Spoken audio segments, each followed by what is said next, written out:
All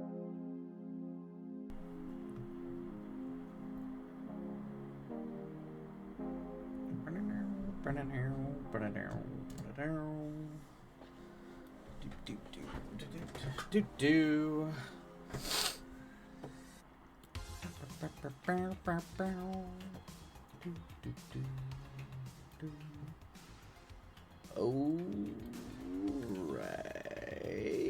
Hello, everybody.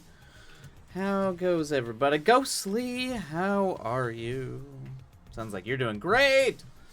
You've got a list looking greatly. Oh, wait, let me crank this up a little bit. There we go. Bring the volume down just a little bit more. There we go. Let's see. You got a list I greatly look forward to working through. Yeah, I feel that. The holiday list, the projects. It'll be great, and maybe one of the best things. I won't miss any streams because I have to work late. That's good. Hey, there you go. There you go. Hopefully, ideally, there will be plenty of streams this holiday season. That's the goal, at least. How am I? I'm doing all right. I'm better. I definitely. I think after the stress of the cat following my trip to Dallas, I kind of became a zombie over the weekend, and then on Sunday I just like imploded like a black hole, and it was so bad that I thought I was getting sick. So I don't know if I was just like emotionally exhausted. I don't know, but it like kicked my ass. And I like imploded, and then I had to get a bunch of stuff done on Monday, so I like didn't sleep at all Monday night to get like a bunch of stuff done like a bunch of stuff done that morning because I had a meeting, and I ended up having that meeting ended up being like a 3-hour meeting on Monday, and I was like I hate this, I hate life, I hate it. And then I proceeded to do no work, slept all of Monday afternoon. I think I slept like 12 hours into Tuesday, and then I ended up having to do a bunch of work, and then I had to do some work today, and I'll have to do a little bit of work tomorrow. But for what apparently that's all I needed. I just apparently need to sleep for 16 hours and like not care about work for a hot minute, and it like turned me around pretty quickly. So feeling a lot better now. So yeah. Oh, I'm sorry. No, yeah. I think it's over. I feel much better, but yeah, I think I hit some sort of wall that just that took the wind out of me. Yes, much better. So excited. Behind, obviously. I had plans to get a bunch of other work done, so it'll be like kind of catch up week. I have a feeling it's going to be pretty heavy duty writing for me, probably leading up to Christmas. So hopefully that leads to a lot of writing streams. That's the goal, because I do have a lot of writing and stuff I need to get done before the Christmas. I'm glad I feel better. Thank you, Ghostly. I am too. There. Anytime I get sick like that, where it doesn't feel like it's like a virus or like bacteria, it's like I'm like, am I dying? Is this finally it? Is this when it finally takes me? Is this when I finally get to pass through into the ether realm, become a ghost, like Ghostly? But yeah, other than that, it's all right. Kitties are doing well. How excited are you about? You've got tons of. I would imagine you say you're gonna get bored, but I'm sure you've got plenty of writing stuff to get through, Ghostly. I only imagine you always seem to come up with 1.5 million projects, so I imagine you're gonna. I imagine your boredom will be the most productive boredom out of all of us, to be honest. Hey, I mean this seriously. Do not worry too hard about finishing all your scripts, because I know that gnawing feeling that comes when you don't make regular posts, but people aren't machines. Yeah, that's true. It's true. Yeah, you're not wrong. That's actually why we're changing things up. So the mood, or the beat board for the other script I'm writing, that's going off stream for a little bit. I'm gonna have to do some ritualistic blood magic and some stuff I have to do off stream to kind of get that thing rolling where I want it. But probably by the time I'm like finishing the outline and getting pages, I'll probably bring it back onto stream. But so that is why we're taking it easy, or at least I'm taking it easy today. But I am going to edit my big 3 scripts that I'm going to be storyboarding over the next few months. So So there actually will probably be a lot of storyboarding happening on stream. I don't have a camera set up over it, but I'm gonna have like a thing because I'm gonna be making the pitch deck for Pawn Boys because Pawn Boys is one of the three. So I have a pitch deck, storyboards, and polished scripts at the end of the year for them. So Pawn Boys is gonna get its pitch deck here. So we'll probably be working on that over the next few weeks too. I know you have that amount of scripts. Yeah, that's out the window, Ghostly. I know for a fact that this other horror film I'm writing is not going to be done by January. There's no way. I have a feeling I'll probably be doing that in my cop revenge movie through the beginning of next year, and I'll probably be trying to write those two concurrently. But yeah, I think for my own mental health, I agree with you, Ghostly. I've had to let that go, and it's fine. I wrote Pawn Boys this year. I had one script, and the script I'm pretty proud of. That at least when I'm going back and doing another draft of it, I don't think I have to change too much about it because I'm pretty happy with it. So I'll be tweaking bits and pieces here and there, but I will be proud of that one goddamn script. And life does not always do words. It is it's nice to hear that from you, Ghostly, but given as the person who writes every day like like the archon of words that you are, just some of that advice right back at you. But it's good. I hope that you are self-caring along with your compulsive word writing. That's important. It's definitely important to keep the love of it alive in that way. You love Pawn Boy. I do know that you are a fan of Dan and Kyle. Yeah. I think if you rush it, you won't be happy with it. That's true. Yeah. It's very true. It's very, very, very, very true. And I think that's kind of what happened with the Western.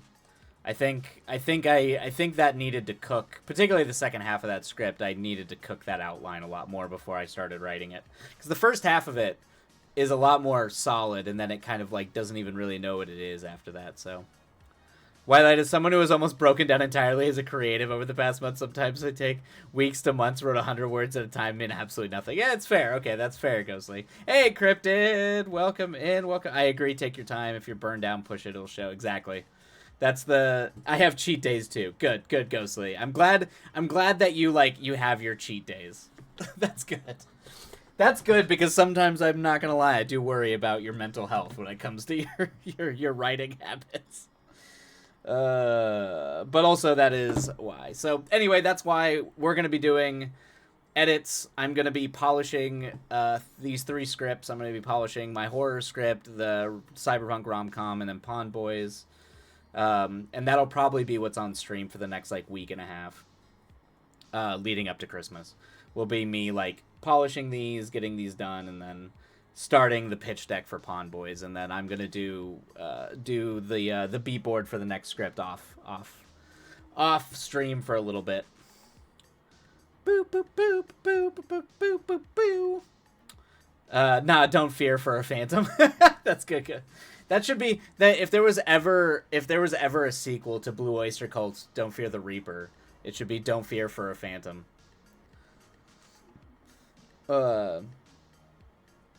Thank you. Oh, I'm glad you all helped each other. I'm glad that seemed to be productive for everybody. Although Ghostly did have a new lovely rock of inspiration. Oh, really? You got a lovely rock of inspiration. That's always exciting. That's good. That's good. That can always bring you back. A new sort of thing to lean on. That's honestly, if those little things of inspiration, the things that really get you going, that's sometimes that's all it takes to get the whole ship turned around. So little miracles from our muses, as they say. Hey, princess, and just on time. Do you want to go tell everybody how much money you cost me and how stressed out I was last week because of you? Do you want to go shout that to the world? You want to go tell everybody about that? Yeah. Oh, yeah. Mm-hmm. I'm spending New Year's at my DMs and we're doing a one shot. That's awesome, Ghostly. Hell yes. That sounds like a good time. I think I am gonna be running a couple of Christmas. I am running a couple of Christmas games for a few friends of mine. They'll all be one shots, but I'm very excited. I'm gonna run one in Mothership, which is like a sci-fi horror game. So I'm very excited to kill them in the most. I think what I'm gonna do is I'm gonna do like a spoiled brat like 80s themed like where a bunch of like rich kids go to like an old abandoned floating like an old theme park for rich people that's been shut down due to some alien Lovecraftian space nonsense, and they're going there to go do like a bunch of drugs and stuff and have it turn into like an 80s slasher movie, but for like a one shot, like a kind of Christmassy themed Halloween horror one shot. Very excited for this. But I want it to be very silly. I want them to be able to like play spoiled, like almost like Valley Girl brats trying to run around like rich, like the children of what the hyper wealthy would be in like this corporate dystopian, Blade Runner future. But like as like these brat kids. Anyway, that's gonna be my big Christmas one shot I'm planning for all my friends. But yes, good way to end the year, Ghostly. Anytime you get to end it at a DM's doing a one shot, that's a good time. Princess, our beloved, yeah, she is definitely beloved. You definitely got the spoiled treatment, and the boy is very jealous. He's like really he has not been doing well with her getting a majority of the attention. He's not happy about it. I actually do. Oh, he's curled up in the corner over there. From what he said, it's very dark Lovecraftian. Ooh. Dark Lovecraftian medieval apocalypse. I love that. That sounds like a good game, Ghostly. I dig that. That's absolutely delightful, sweet shmoo. Yes, indeed. Hey, yes. Yeah. So I'm excited. I'm excited for the holidays. It'll be good to get a break. So after tomorrow, I'm done with work until the very beginning of January. But there will be a pause in streams in January because I am going to be I'm going to go spend a week shadowing the director on my buddy's show. So I'm going to be in Albuquerque for a week on the 6th. So I'm going to go do that for his Netflix show. So I'm going to go hang out for a week and pseudo pretend to be a director on a TV show. And by that, I mean just follow the director of the TV show around like a shadow, asking a bunch of annoying questions. And then after that, I'm going to try to go see some family. So there might be like a 2-week gap at the beginning of January where streams will be on hiatus for a short bit. May Ghostly please go on yeah, of course, Ghostly, go on a tangent away about your character. Absolutely. I'm assuming your character for this medieval apocalypse game, because hell yeah, absolutely you should. Very excited to see what kind of character Ghostly came up to for a. I do like medieval apocalypse. I don't know if you've ever heard of this cryptid, but it's I don't know if like RPG wise if you ever heard of it, but Morkborg, it's very like Scandinavian death metal, but it very like simple rules, very pared back, very like rules light, but it's done in the apocalypse, but done like a very like heavy metal, like a very heavy metal kind of apocalypse. But that has been one of my like go-to games. Where everyone gets to roll up their characters and get to roll up like essentially how soon the apocalypse is coming. But it's very like kind of takes a lot from like Revelations, Seventh Seal, but with like 7-headed hydras swallowing the sun kind of stuff. But it's a very, very fun game. Highly recommend if you're looking for a very short, quick game that gives you a heavy metal vibe. It sounds vaguely familiar. I dig that player mechanic. Yeah, I mean the art design of the book. Let's see here. This is the book. The art design of the book is very cool. Here, hold Let me do camera. Let me do camera thing. There we go. Okay. Yeah, it's very, but like the art design of the book is like, it might be hard to read for people, but it's very like heavy metal, night fuel, cool stuff like that. It's very cool. It's very, it's very, it's got a sick sense of humor. Yeah, like that. Like the Hydra. Yeah. Yeah. That you get to roll on, the basilisk that you get to roll on to see how soon the sun is going to get swallowed. But this has been a go-to for me recently, just with some folks. It's very, oh, I love, yeah, it's a very, the book design is incredible. The book design is really, really good. I mean, that's Free League and the Scandinavian RPG makers right now are just they're on a whole other level with their book designs. Just unreal in terms of art and design. But I also like it because it's very rules light. It's not overly like crunchy. And it plays into it. It's like part of the flavor of it. Like when you get to roll randomly for your weapons, and one of the weapons is just a femur. Like you're just running around with like somebody's leg bone to like beat people silly with. It's very like low power, low. You're just you're very just yeah. It's I don't know. It's that's the vibe. The vibe is very funny. You die in hilarious ways. Sometimes you cast a spell and you just explode.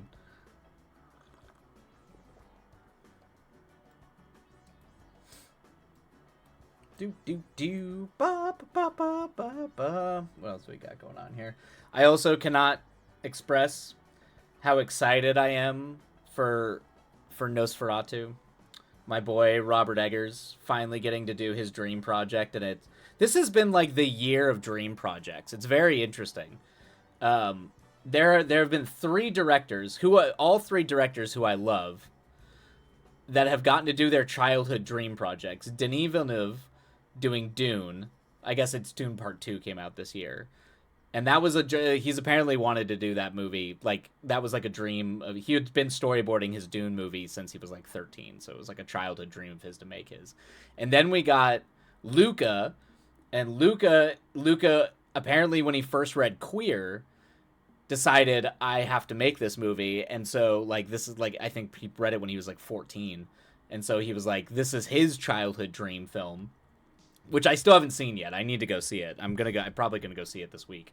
And then now Robert Eggers is doing his Nosferatu movie, which was his big like childhood dream. So it's kind of wild, and all three films are just like wildly, are wildly interesting. Yeah. So I'm very excited. It's like definitely leaning into the psychosexual stuff, which I'm very excited for. I'm very interested to see I've heard very interesting. I'm intrigued to hear what you think when you see it. I mean, I've loved everything he's done because he's all into the weird. He gets into the weird shit. Like The Lighthouse is a masterpiece. The Witch obviously is incredible, and I love The Northman, but The Northman was definitely not his best. I do think The Witch and The Lighthouse were better, but everything I read his 2016 draft of the script, and it was really good. It's definitely like, he's definitely doing a take on the Nosferatu Dracula myth. It's definitely his version of it. All right. Her name is Ewan. Ewan. Oh, okay, gotcha. Ewan. My DM let me write the town that she's from, which is essentially a slum that was used as a dumping ground during the plague. Interesting. A lot of dead people all over the place. She was adopted by an Imperial who was stationed there, so she lives on the nicer end of the slums. She is a bard who plays for the nobles. Okay, that makes sense. She's got a secret, though, because they always do. they always got a secret. She can see ghosts. Okay. She keeps this a secret because, clairvoyance is a social... Oh, man. I was going to be like, in a town full of dead bodies, she can see ghosts. I have a feeling that was a very active part of her life, was seeing and possibly communing with ghosts. She has a ghost friend named Hector. Hector is a very Virgil-like little scamp. Okay, very cool. Loving this. She's got a ghost bestie. She's got a Casper. I like that. I like that a lot. Big fan. I do like that is a like a character type I really do enjoy is someone with like a ghost or like a person who can project their essence as like a fighting companion. I've always liked that. There's a character kind of like that in Vampire Hunter D Bloodlust that I always really liked. Thing about Hector, he can remember his life and how he died. Okay, yeah, okay. So mysteries galore. Oh, okay, but he can remember how he died. Is there anything that he wants from your character about how he died? Like is he seeking maybe not retribution, but some form of catharsis that you've like some sort of thing that you can help poor old Hector enact in the land of the living? Something left undone. Yoon summoned him on accident. Oh, okay, just summoned him on accident. They've been bros. I think it's only vibes. Gotcha. Okay, it's just vibes. You just got a bestie, vibed out bestie. Very cool. Very cool. All right. Very, very cool.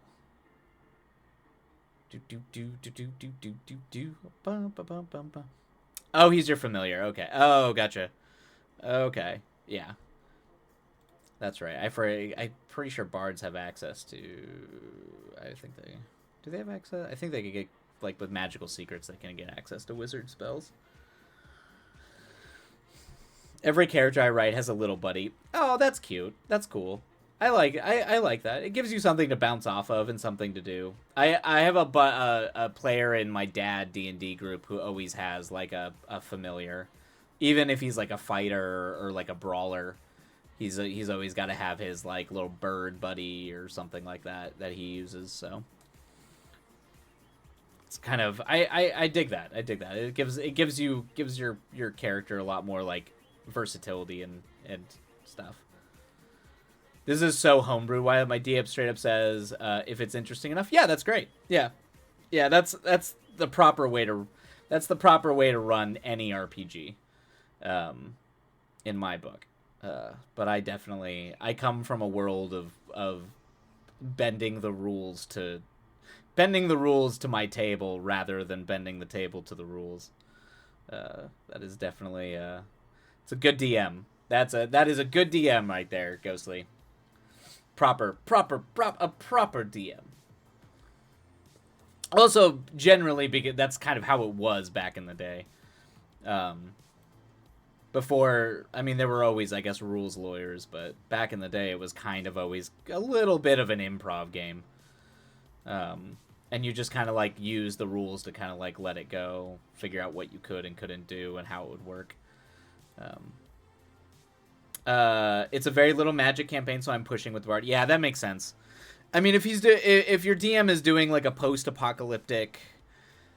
Yeah, like, so that's one of the big problems with, like, Dungeons and Dragons specifically, or, like, any other heroic fantasy game, is if you're doing, like, Lovecraftian, apocalyptic, kind of, like, dark fantasy, it gets really hard to do that, because D&D specifically, or D&D type games, tend to be very, like, heroic, flamboyant in terms of just how magical they can get. You know, you can just do crazy shit. Like, even within the realm of the rules, it's a power fantasy. It's oftentimes power fantasy, at least mechanically how the game is designed. So it's like, power fantasy usually butts heads pretty heavily with horror, or like a feeling of like bleakness or powerlessness. So it's like sometimes they don't mesh too well. It's why, like, when you look at like Strahd or like the old Ravenloft games for D&D, you could only really do that at like lower levels where like a big scary Dracula figure would actually be scary, but you're still kind of designed to beat him in a way. And beat him through like might, essentially. As much as like I kind of wish it was a little bit more like, you know, you kind of have to figure out a mystery, solve some riddles and things like that. They try, but some of the way that modern At least fantasy RPGs are. They're just too powerful. They're very powerful. That's the only reason I play. I am only there to play Theater Kid. Yeah, yeah.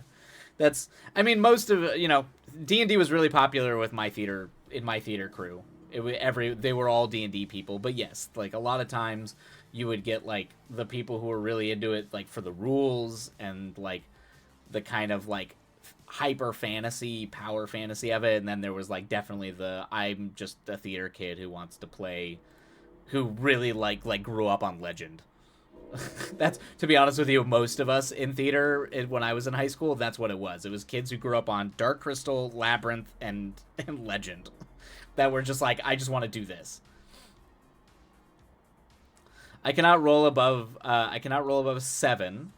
I have used different dice, different towers, nothing. Oh no, oh, you're just cursed by your dice. My DM has previously had to buff me because I was naturally at a disadvantage. That's very funny. Oh, that is very funny. I dig both, but I also like combat as a vehicle. Yeah. Combat, yeah. Oh, no, I mean, it's not like no combat. Combat's very important. At all. And I write a lot of fight scenes, so it works for me. Yeah, no, like, combat's definitely very important. In like any RPG. It's just how into the minutia of like the mathematics and the kind of like power abilities you want to get. Sometimes if some people want to be more broad and narration-y with it, other times it's very like, it can be like, I don't want to say video gamey, but very like activate said ability. Here's how the ability affects very clearly and concisely. And I can actually see how both would help in terms of writing, how both, because that specificity and clarity is really important when you are writing a fight scene. So, let's see. Yeah, Ghostly, you need new dice or to cleanse those dice for sure. Because that should not be the case. I have what I call my evil DM dice that I have players at the tables that want to borrow my DM dice because apparently they just roll almost always very well. So I like it because it makes my stuff much more deadly. But I do tend to let people at the table roll those dice when they get bummed out about their dice betraying them. So they get to roll my evil dice. I tried Dawn. Ghostly, like spiritually cleanse. You don't need to clean them with soap. Yes, spiritually cleanse the dice. Like burn some sage or something. Meditate on them. Pretend like you're a Jedi or something. Yeah, that's for oil spills, not hexes. Yeah. Yeah, it's like a Dawn Ghostly. Very funny. I thought it was multi-purpose. Cleaning, my DM has this set we call the Phoenix Dice.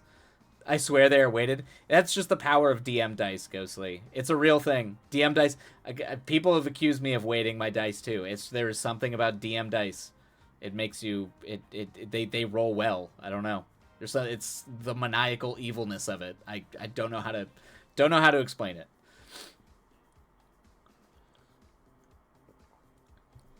Nah, Sage is for suckers. Okay, yeah. Cryptid probably is gonna know how to purge hexes better than any of us. Twilight, in your free clubhouse where the propaganda and roast happen. Wait, what? Wait, what happens? The propaganda and roasts? Oh, Wildlight free. Oh, and Ghostly's got it. I got it. It took me a second. Yes, yeah. In the Wildlight free clubhouse where propaganda and roasts happen, where Ghostly creates is sparking an anarchist revolution. It's the power. It might be the power of the DM. That's true. That could very much be the case.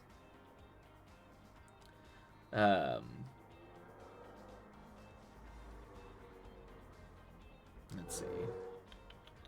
Lucky for me not to hate on my party, but I am the DM's favorite because I write compelling backstories and properly act the character. I survive only by plot armor. I mean, there is no better way to survive that's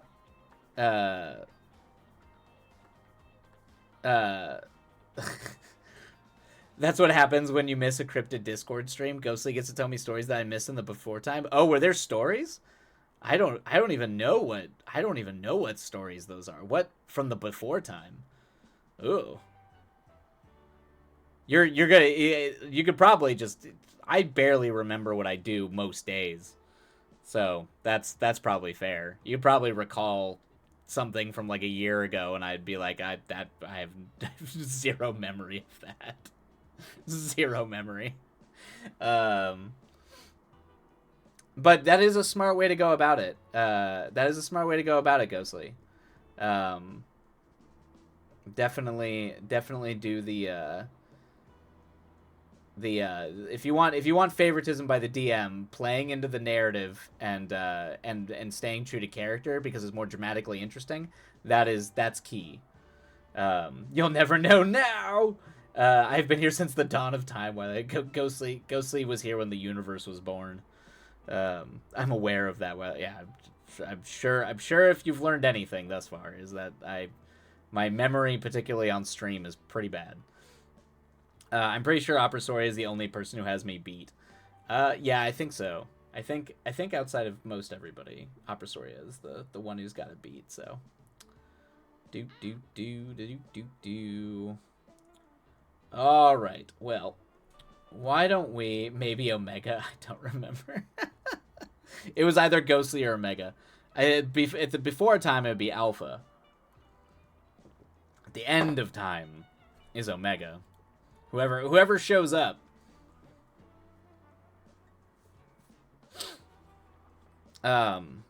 That's true. Really? I don't know why it feels like longer than that, Cryptid. I for whatever reason, in terms of my headspace, it's like I just imagine. See, this is where my brain just rewrites history. Where I'm like, hasn't Cryptid been here for like most of the time? It's because it's hard to even remember what stream was like without you, Cryptid. That's why. You've become integral to the structure of the structure of the stream.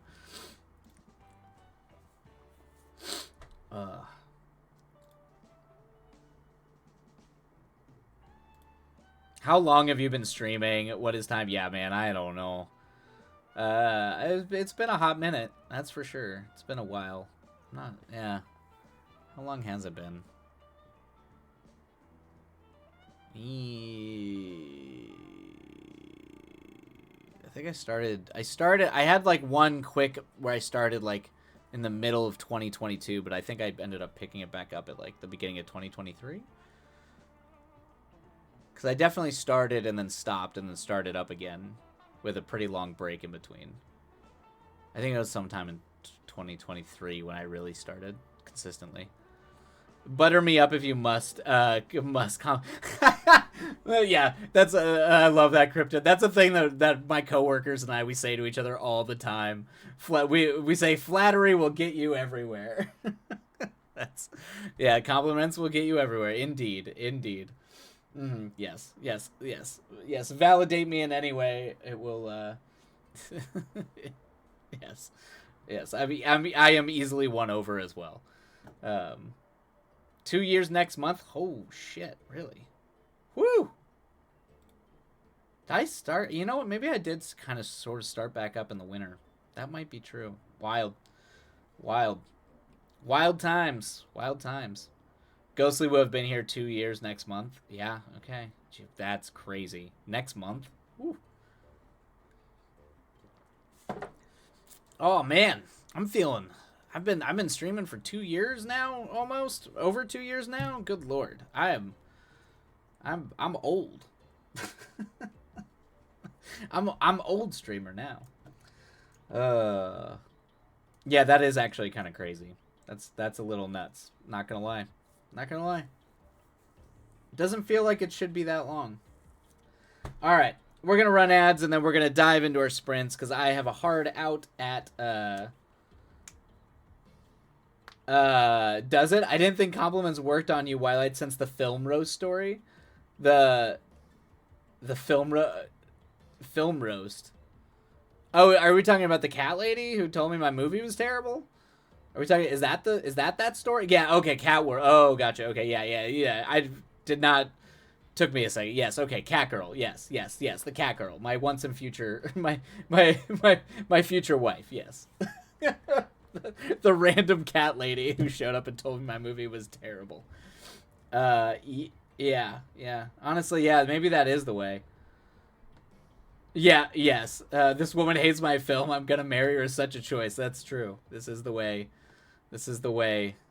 The way to the Twilight Heart is just walk up as I'm like peak like euphoric heights and just say, yeah, that was terrible. Yeah, you have to take apart his work. Yeah, I guess, man, if that's really what you want to do. Uh,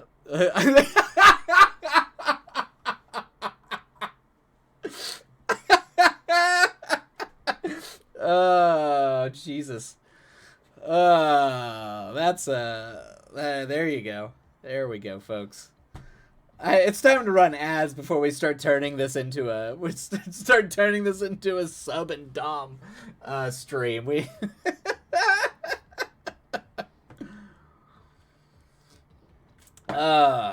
yeah, that is it's that might wind up on the quote board. That's pretty good. That's pretty good. It's giving I love toxic relate. Exactly. That's exactly true. It's the vibes. It's the vibes we got. All right. All right, we're going to run ads, and then we're going to start. We got to start our sprints, because I got a hard out at 6. I got to head out at 6. God help us if this turns into, like, the last the stream, not the last stream, but the stream before last, where it became an entire, like, anti-capitalist rant about Ghostly subverted, like, trying to take on the Twilight Industries. Maybe that's where the Saint lore came from. Hey, now DS can and should be very healthy. Oh no. It is. We are not shaming. We are not shaming at all. I was not expecting nor intending to turn this into a sub and dom stream. Definitely not shaming. Definitely not shaming at all. That was not even remotely what I was getting at. When you say do not Ghostly, don't. I love it when people degrade me is not a thing you want to say, Ghostly. People are immune. Those are very choice words. We just shame Twilight only a little in a funny way. Exactly.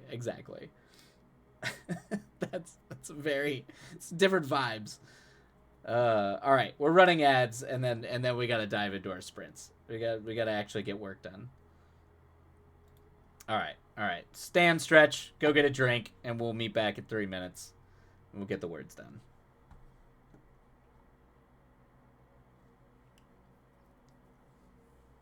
Ugh. It's like actually hot today. Ghostly only meant to say yes, insults. That's even the name of my book. Clearly, I like when people can rib each other. Trolling is lovely. Yeah, well, no, yeah, I know what you meant. I know what you meant, Ghostly. We know what you meant. I know. I know. It's just that phrase I love when people degrade me is going to lean your people are going to think that that's what it means. I am well aware that that's not what you meant. I know you well enough, Ghostly, at least your online persona, Ghostly, to know that that's not what you meant. Yes, yeah, the trolling and the ribbing is impressive. It's important. These are important things for people. These are good. They are healthy. At least light, Calls Virgil. Virgil, come pick me up. I'm scared. Well, Ghostly, now you know how Twilight feels. That's just karma, sweetie. Oh, that's funny. Oh, jeez. Oh, it is fun. It is very funny when Ghostly just says something that can be extrapolated in the opposite way. All right. We'll drop that into a possible quote. Although that outside of toxic relationships, the I love when people degrade me will actually probably cause some questions to pop up. Online persona, I'll have you know, Wildlight, I may be a theater kid, but I keep real play. I keep it real. Good to know. Good to know. 100% goes. I keep it real. 100% Ghostly everywhere she goes. Good on you. Good on you, Ghostly. Inside, inside of me, inside of every Wildlight, there are two Maxes. I don't. Oh God. I'm gonna start talking about inside of every one of us. There's two wolves. It's gonna happen. It's gonna happen. God. God. Ghostly. It's just it's a nerdy thing. It's just. I don't. Do I want to deep dive into that? I had. There is like an online joke about like the three wolves in the moon kind of thing. The shirt, three wolves howling at the moon. That was like an online thing for a hot minute, and like you could read the Amazon reviews of that shirt, and they were hilarious. But I actually knew a kid in high school who was very like just said the most insane shit like that. It's just like inside of every one of us, there are two wolves. You're like, what is happening? What? Why are we talking about this? Except for he was much more infatuated with foxes. I do remember going to his house one time and going into his room where his computer was, and there were like, because we all had like, pictures of us. All hanging out or like, high school dances or whatever. And he had cut out little wolf faces that with different colors of wolves and pasted them over our faces. So like he had like matched, I guess, what he had thought this wolf looked like, or like this wolf's persona to like, I guess, each one of his friends, which included us. Like put it on there, and he was very much that kind of yeah. Anyway, so. Oh, anyway. Unless there's also a online persona versus offline persona. Ghostly, yeah, I guess. Ghostly, I live under a rock. Do you not know the meme? Oh, yeah. Ghostly.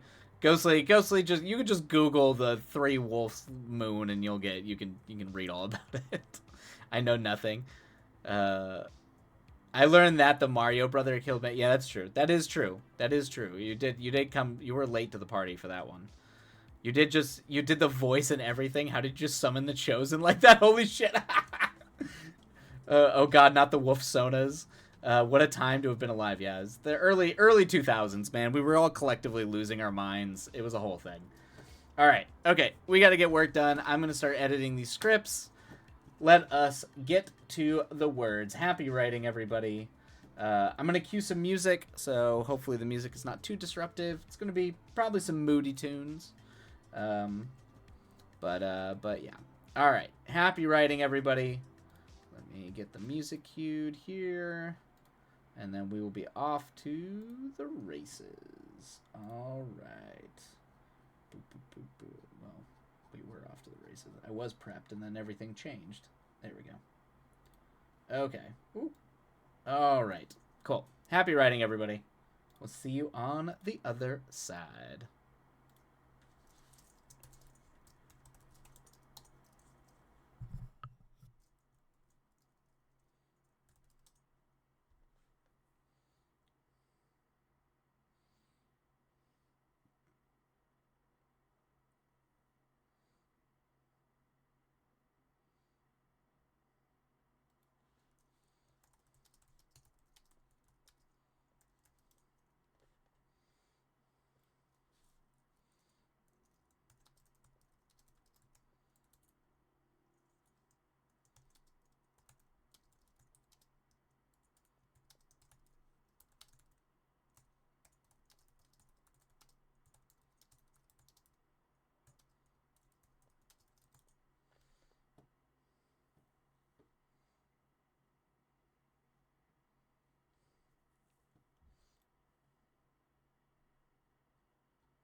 that is the end of that sprint. We're going to start the down timer here really quick, and then hang out for a short bit before we dive back in. Hopefully the words were treating you somewhat well. If you got to any words, or if you're just doing life stuff, that still counts. Feels like this man is just telling me a story. Yeah, it's funny that you're saying that. I actually tried writing a couple short films where I tried to like literally describe it like use you in the script.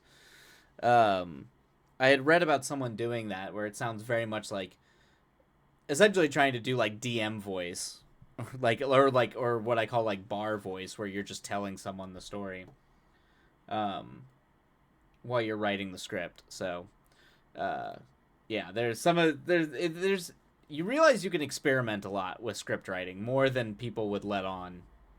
Yeah, second person. Yep. I've tried it. Because lots of times you'll see we see. This, like they'll use that a lot in scripts from time to time, but like there was something about making it more personal with like a more singular. I like that. While I do more of that, yeah, I tried it in a short. It worked. I thought it worked out pretty well. Ghostly, I'm sorry I called you a son of a bitch. Your mother sounds delightful, like a delightful woman. That was mean. I'm sorry. That's fine, Ghostly. What? Don't worry. You can call me a son of a bitch, and I'm not actually extending that as a slight against my mother. You're fine. That's very funny, though. I did not write words, but I looked up one at least. That's what matters, Cryptid. Yeah, hey, life counts. Doing life things count. Like, we've got to do stuff. That was mean anyway. I'm sorry. You're fine, Ghostly. You're fine. I certainly wasn't offended. I don't think anyone thought you were you were actively. I enjoy it. I enjoy the visceral reaction of, you son of a bitch. I don't know. That can be a term of endearment, too. Have you not watched Predator or any 80s action movies? You son of a bitch. Anyway. It's like, it can be a thing. It doesn't necessarily need to be an insult. And that's why I know I have to make a different nickname for Nikki. Sorry, Ghostly. But yeah, that's it's interesting for it's interesting that because like I started reading I accept that as one of my pronouns. I accept that as good go Chris, you son of a bitch. Oh, that's good. I like that. No twinks in the 80s, Ghostly. Oh, Wildlight. Oh yes, Ghostly. What's up?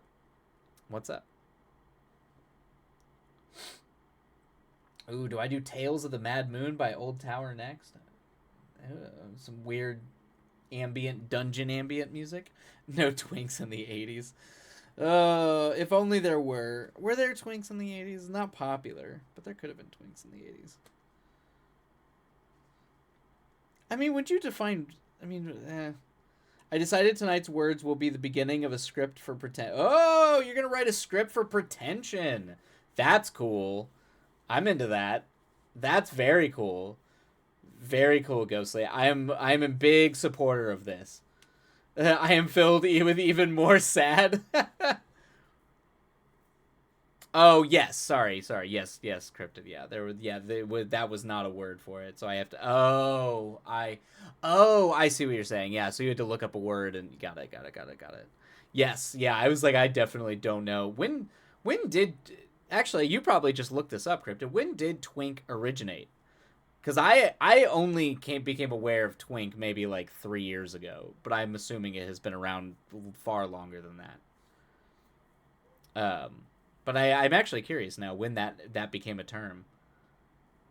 Or a commonly used term.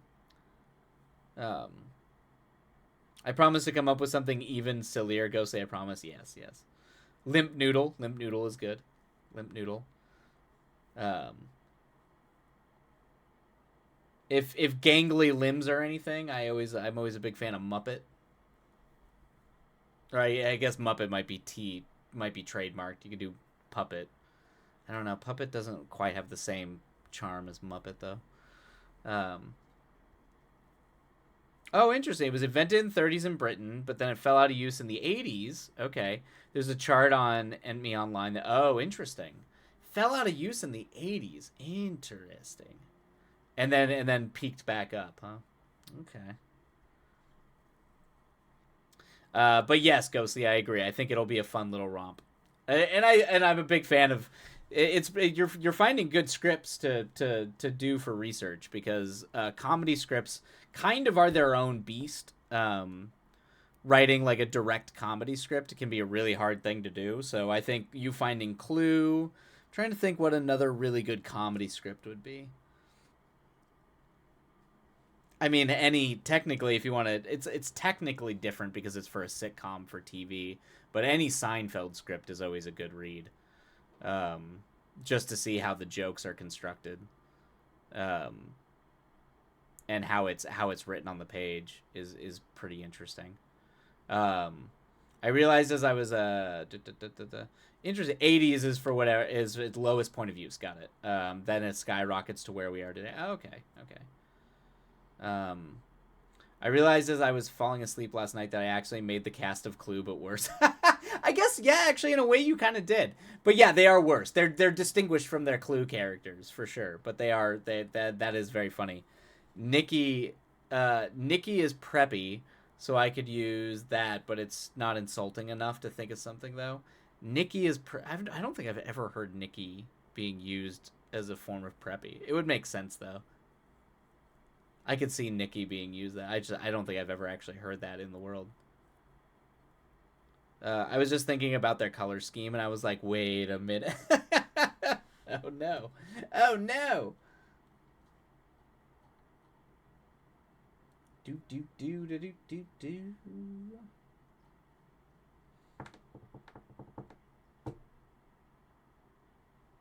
Oh, that's the name of the character. Okay, gotcha, gotcha. Okay, gotcha. Nikki is the name of the. That's the character's name. Got it. I thought Nikki was slang for preppy because sometimes they do have that.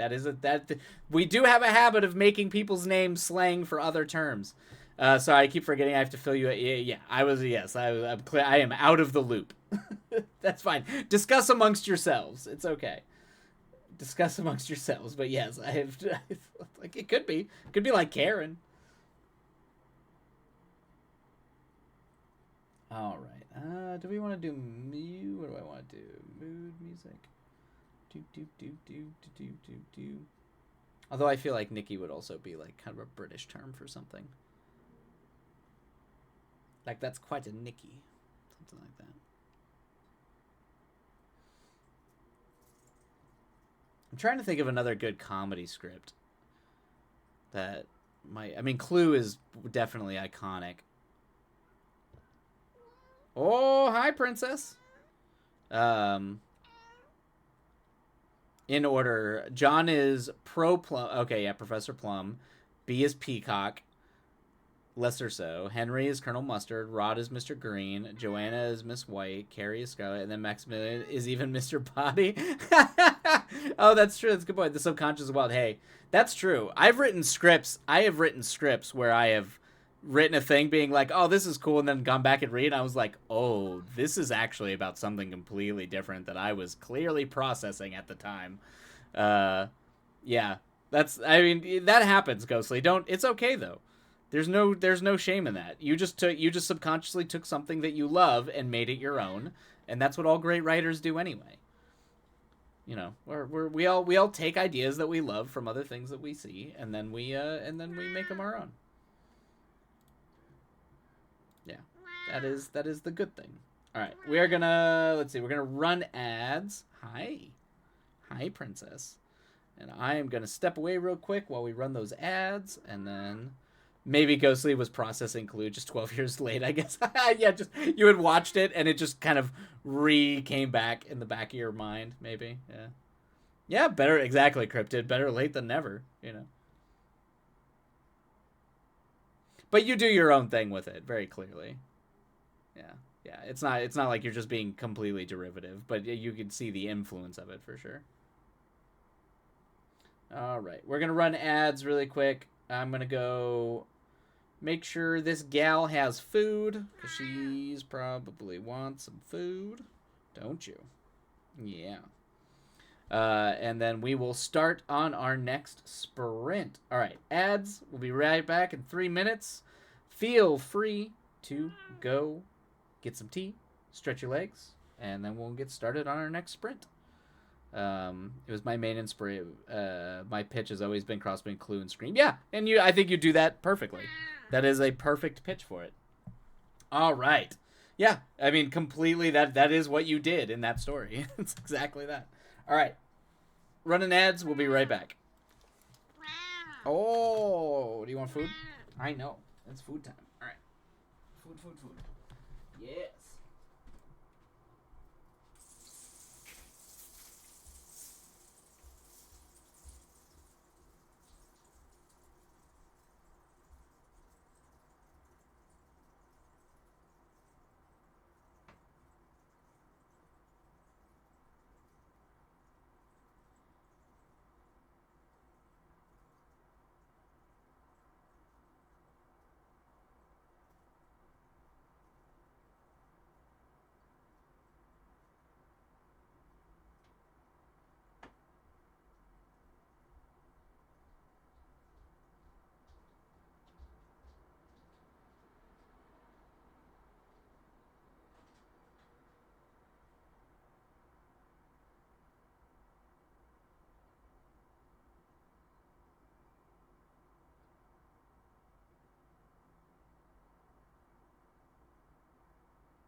Shmoo.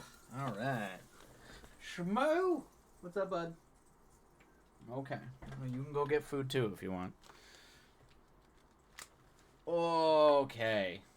What? I'm sorry. Excuse me? What is happening? What is happening? What is going on here?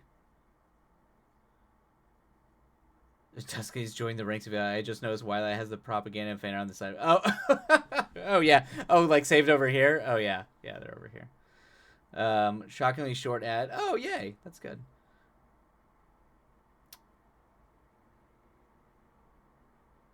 What is going on? What are you doing? What is happening? It's like I leave for 2 seconds and you start lighting the world on fire. Wildlight likes toxic relationships. He's a capitalist. Burn him. I can see everything you're doing. All right. Okay. All right. Let's get to writing. Let's do the words, everybody. Time to do the words. Is this going to be the last sprint? I have a hard out at 6. I don't know if we're going to have time for a third 40-minute one. But we will see. Nothing? Welcome back. My dirty lefty friend. Yes. Mm-hmm. Yep. That's an accurate description, I'd say. Yeah. Yep. That is true. We hang out. Yeah, we could do that too. All right. My dearest Wildlight, we were singing your praises. We're just having a little chit-chat. Just a quiet little chit-chat. Nothing to see here. All right. Okay. All right. We're going to write. Happy writing, everybody. We'll see you on the other side. And then, yeah, maybe we'll hang out for a short bit before I gotta run to my writer's meeting. All right. Happy writing, everybody. Winks, you know, because flattery. Mm-hmm. Eh, flattery will get you everywhere. All right. Happy writing, everybody. We will. Oh, I can't. I botched the thing. All right. Let's start the timer. There we go.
Alrighty, and that is the end of our second sprint. And will that be the final sprint? Yeah, I think it will. I think it will. That's all right. We can hang out for a little bit before I duck out. But yeah, no time for a third sprint tonight. I'm sorry, but we'll do 3 or 4 sprints Thursday and Friday though. So we should be back to full times. I just had my writers meeting tonight. Look at all my friends. Points at colorful names on screen. I swear, they're my friends. Exactly. Uh, that's what we got.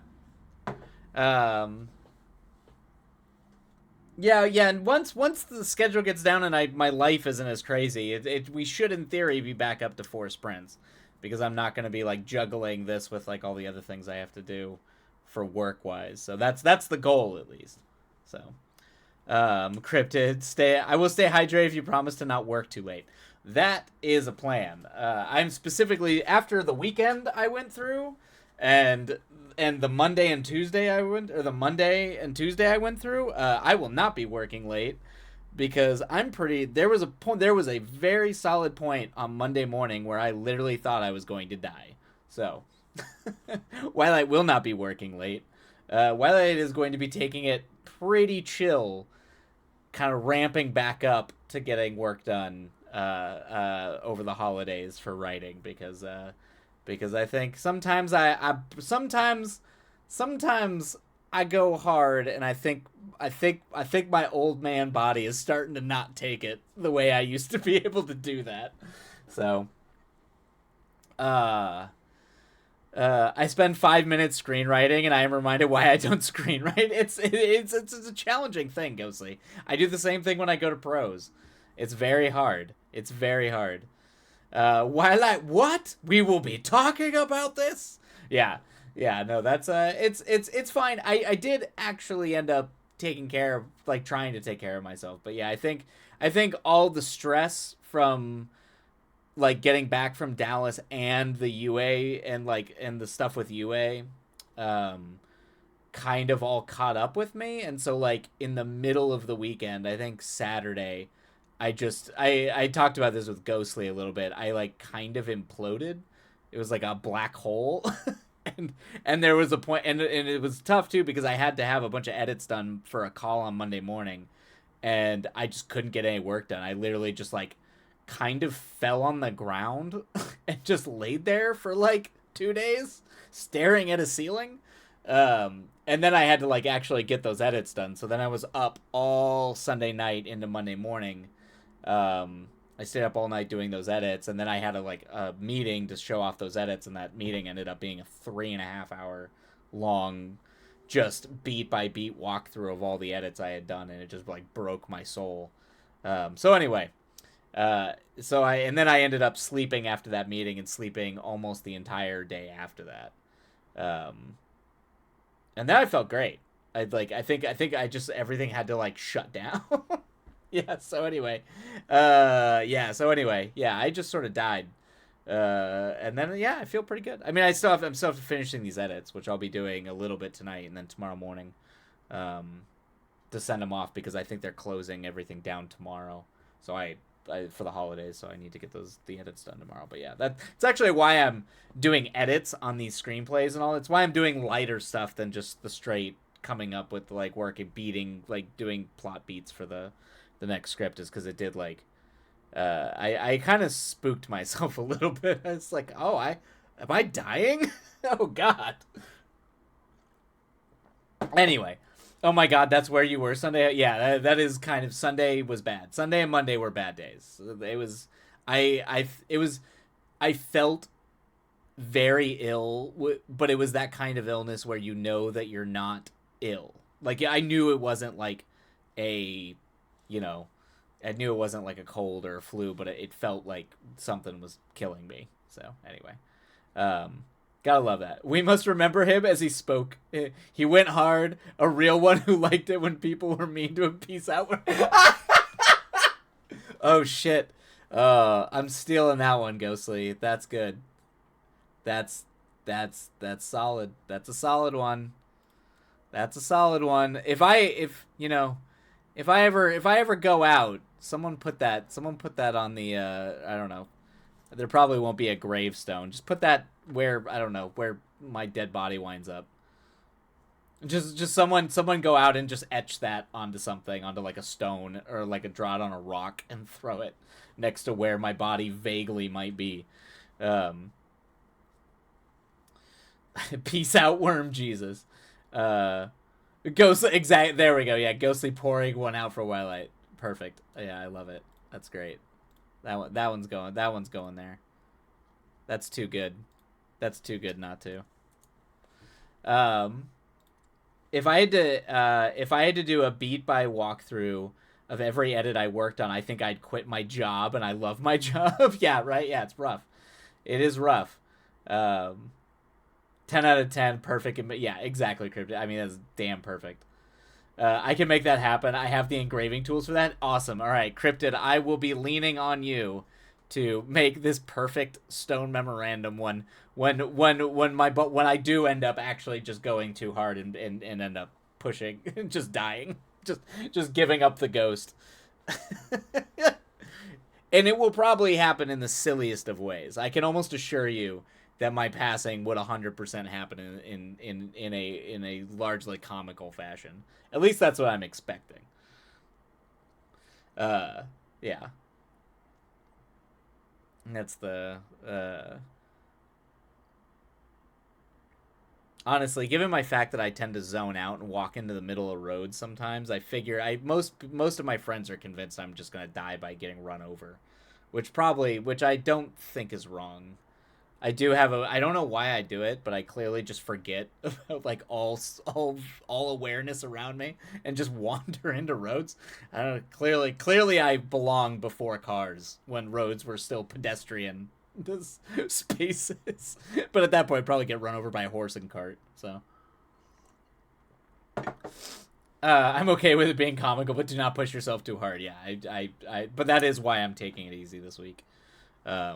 Is because I did kind of freak myself out over the weekend. I definitely something snapped in me, or sometimes that's just what happens when you come off a really stressful run, where something happens and you're just kind of like really amped up for like an extended period of time. Is like when it all finishes and you're done, you're like, oh cool, I can finally rest. Like something like you're like it's like all that kind of catches up and just like breaks you. Sometimes that happens.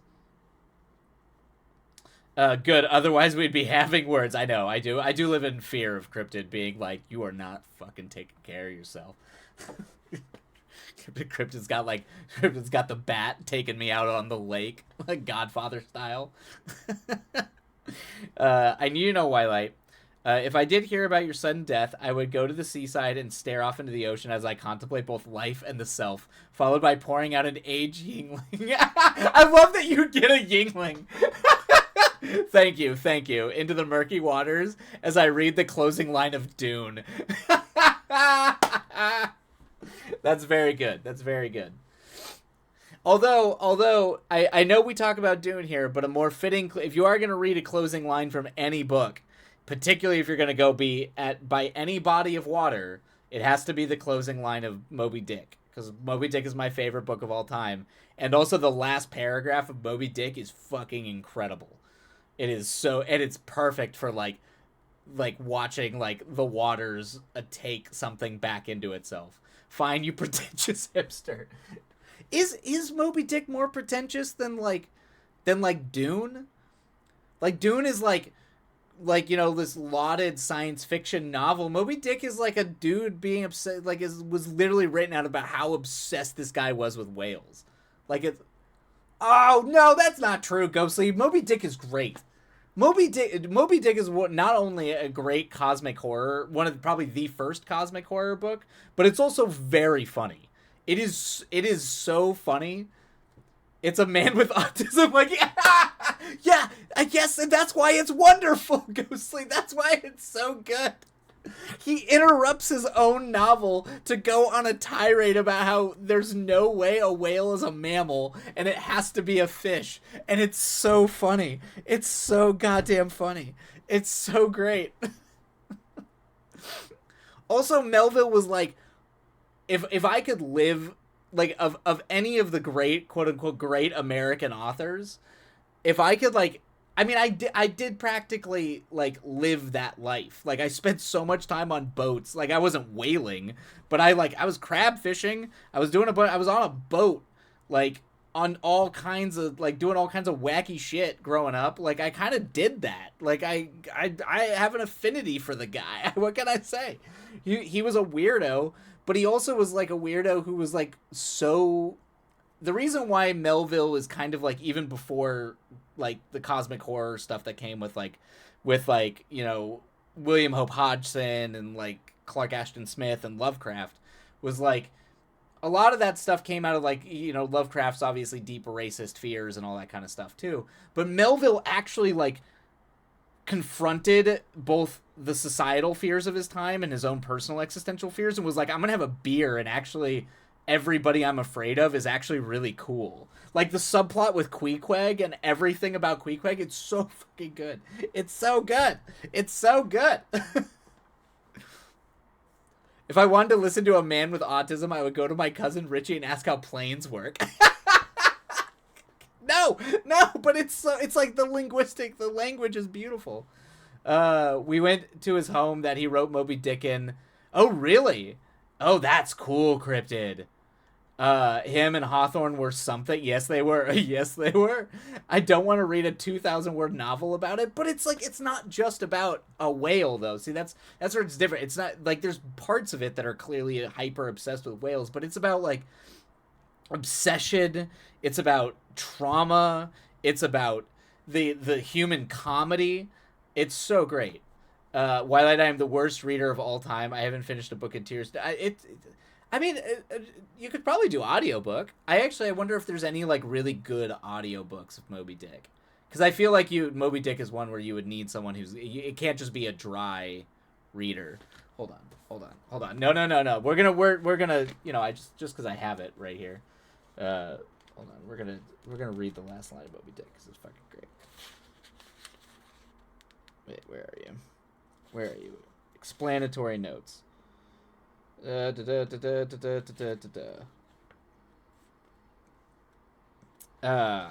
we go. Yeah, it's so great. This is great. Abridged or unabridged? No, this is unabridged. But it's a very short paragraph. It's the button paragraph at the very end after essentially like his meditation on like how Ahab went down with the ship and all that kind of stuff. Now small fowl flew screaming over the yet yawning gulf. A sullen white surf beat against its steep sides. Then all collapsed, and the great shroud of the sea rolled on as it rolled 5,000 years ago. That's metal. That is metal. That's how the book ends. I mean, there's technically an epilogue after that, but that's the end of the book, man. That is so metal. That's more hardcore than anything Lovecraft wrote. And Lovecraft had the excuse of, like, modern science. Like, he was writing... Like, that is more existentially terrifying. Was that English? What do you mean, was that English? Of course that was English. Ugh. God damn it. It's so good. It's so good. Good, surprisingly hard to find. Oh, that sucks. Okay. That's... Okay. I'm gonna contract and do my own audiobook of Moby Dick, and I'm gonna hire actors for it. That shit cannot stand. I went to Barnes and Noble, and nearly every book I picked up, I would read the first paragraph and put it back because I got bored just reading one paragraph. I honestly, it's kind of compelling how good of a writer you are and doing and like the fact that you like that's what you go through. I don't know. It makes you an enigma, but also I find that very, very, very compelling. And you also, didn't you at one point try to read Faulkner? If I recall, didn't you at one point tell me that you tried to read like some of Faulkner's short stories? Because Faulkner is not an easy read at all. It is, yes, thank you, Chris. Thank you, Cryptic. Cryptic, yes, it is metal as hell. Was that English? Excuse me. My very stupid neurodivergent brain cannot comprehend that. I am an idiot, y'all. Yes, do it, Twilight. Thank you. You failed at Ghostly's reading comprehension shit. I mean, I know. Yeah, the neurodivergent thing is yeah, like I get that, but I mean for reading I understand that it definitely makes reading a lot harder, but like I wonder if an audiobook, like a particularly compelling audiobook, if I get Carrie Elwes to read Moby Dick, I'm pretty sure I could get Ghostly to at least listen to Moby Dick if Carrie Elwes is reading it. I will get Carrie Elwes, Robin Wright, and who else can I get? Who else can I, who would be charming and who could be Queequeg? We need someone in there to be Queequeg. Although Queequeg doesn't really talk. So. We need other people in there.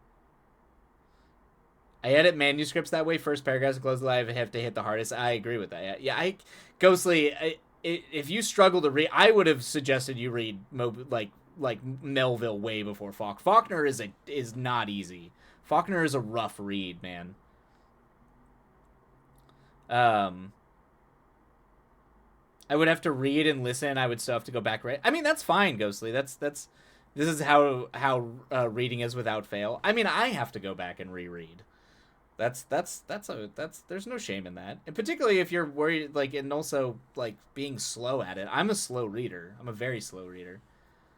I am certainly not fast, so I don't think there's any shame in that. But I know I am a pretentious Twilight, but there is a reason why some classics are legitimately classics, and Moby Dick is one of them. Like Moby Dick is definitely up there for ones that would be like try to struggle through it. If you want to skip the chapters where he just talks about whales, that's fine. But the actual story of Moby Dick is incredible. It's such a good story. That's why I didn't understand any of my Faulkner. I think he killed a guy and hit him under a tree. Yeah, I mean that sounds like Faulkner. That's Faulkner. Like I think you actually understood Faulkner perfectly. That is Faulkner. He killed a guy and hit him under a tree. I mean, oh god, Cryptid. What's the name of the book where it's just where they prop the woman up so she can see just because she wants to see them build her casket while she's dying, and it's like a family drama about like the matriarch dying. Which book is that? Which Faulkner book? It's not Sound and the Fury. It's not the major one. It's another one.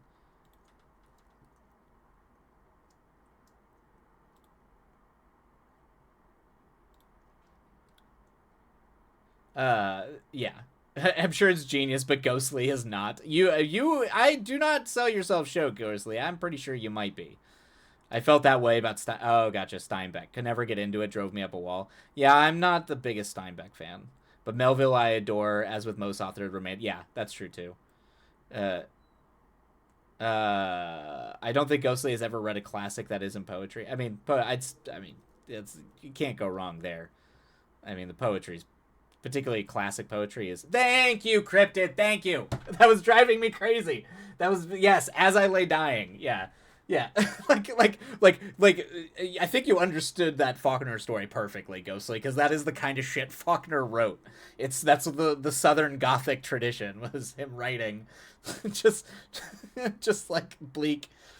It's kind of why Faulkner. You see, Faulkner is kind of like a precursor to what like the modern version of that being like probably Cormac McCarthy or something like that, where it's these very blunt, dry, sort of nihilistic examinations of a way life, a certain type of life, and a meditation on life. So like that's why like I would bundle like Cormac McCarthy in with like Faulkner and Steinbeck and those guys.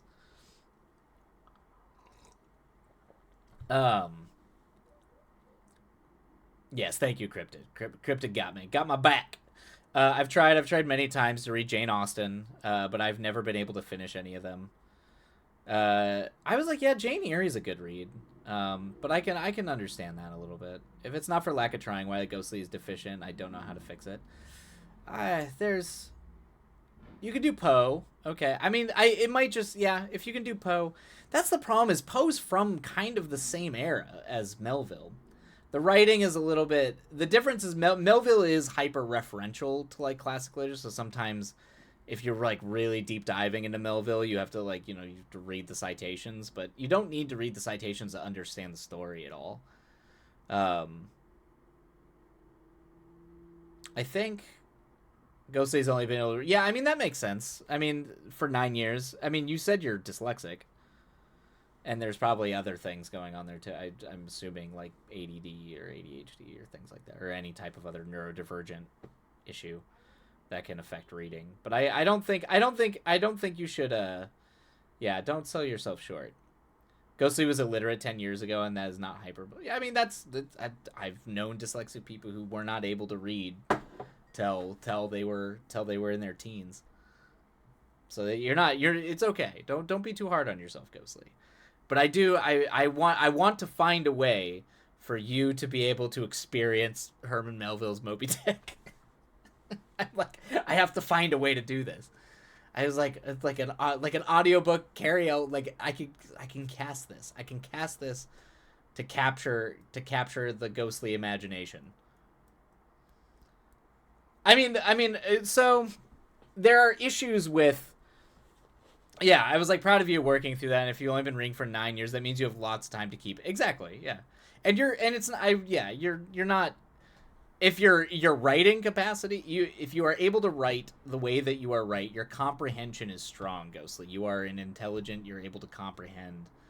It's just that there are practical, or there are other difficulties that are causing the reading to be problematic. It has nothing to do with your ability to comprehend what's going on.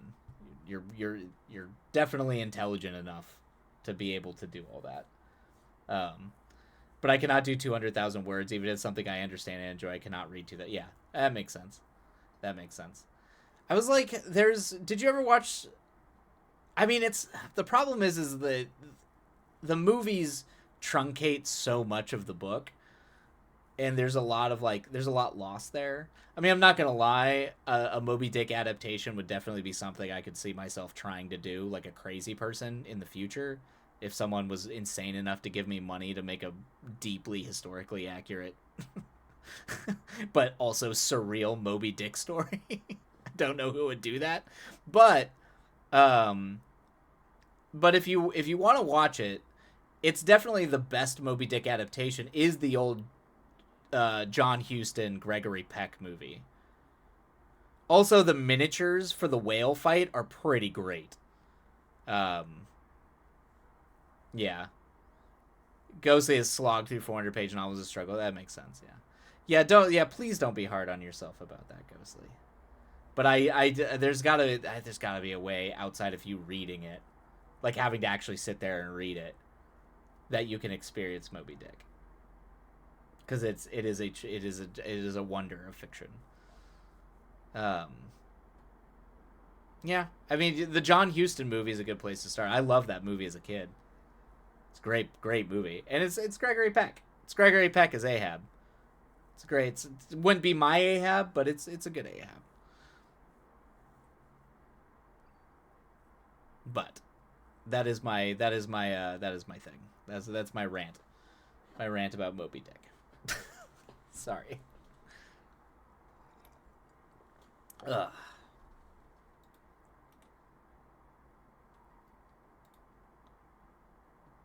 I'm glad you enjoy that, Twilight. I enjoy Moby Dick. Thank you. Thank you.